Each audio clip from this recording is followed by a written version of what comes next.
I find there's few things as rewarding as seeing a child or a student click, connect with you, feel that you have had a bit of influence in their learning. I find that exhilarating.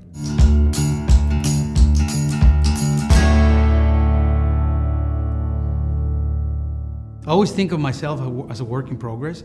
I have a variety of interests. I love classical music, for example. I love to play some music. I'm learning, practicing to play the guitar. I like some sports, I like arts, I like traveling. And so sometimes because I'm perceived as somebody who is a math person, people think that I'm just a one-track person, right? There's a lot more than that. I have 2 daughters whom I adore, twins. My wife is Canadian. We met in Mexico many years ago. We've been married for over 30 years, and we've been very, very happy. So I was in what is the equivalent of grade 9, and I was picked on. I was bullied by a group of kids because I was overweight. And I hadn't seen myself as overweight, although I was. But that brought to light certain treatments that I didn't anticipate, that I was not used to. I had a very good group of friends, and I was a very good student in school. So I was a happy kid, and these kind of threw me off. It made me feel differently sometimes. Right? I was aware of kids yelling stuff in class and that sort of thing. I had a number of very nice teachers, and I guess like many kids, you remember some of your elementary teachers. My grade 6 teacher was somebody who really believed in what I could do. Many, many years later, I lived in the United States, and I had the opportunity to go and do some courses at Harvard. I remember one instructor in particular was taking a course on business communication. He was inspirational in me understanding, hopefully better, how to communicate in terms of business with people. And when I had professional mentors in other areas, because I have had, teaching is my 3rd career. I'm an engineer by training, I'm an industrial engineer. Went to industrial engineering in Mexico, worked in Mexico City for a few years, then started working for the Gillette company and moved to Boston, worked there for 2 years, and there I met a number of very interesting people. My first boss was an Argentinian man, extremely business savvy, and he was very smart. So he was very influential. Teaching happened to me in a very interesting way, because after I worked for the corporate world for Gillette for a few years, I started my own business. I had a home-based business that grew.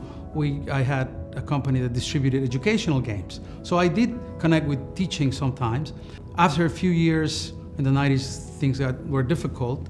A number of our customers went bankrupt, and as a consequence of that, we did not have cash that we thought we had, and it was difficult. So we started looking at other options. And at the time, my kids were young, my daughters were young, I had started coaching them. And as I started coaching them, I realized how much fun it was. And I said, this is something that I really, that I like. So I started exploring the possibility of becoming a teacher. And eventually I did. And perhaps if I were to think at the Durham District School Board, Karen Kettle, who was the person who ran the program for Teachers College, was very influential for me because of her style, the way she sees the students, the way she cares for the kids. As I get older, I have become more aware of the identity that other people may perceive.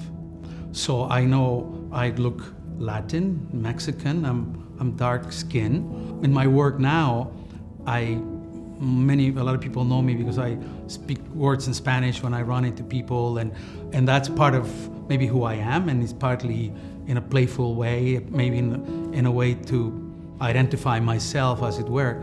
I have always felt comfortable, and I think teaching is perhaps one of the professions that is most understanding and caring and open to multiculturalism.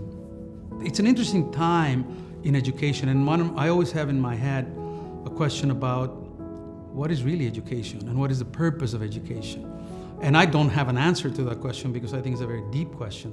But I do know that a lot of the moves that are happening at our board, for example, this technology move of all our students eventually from grade 7 to 12 to have Chromebooks, is very powerful. It gets us to places that a lot of other jurisdictions are not.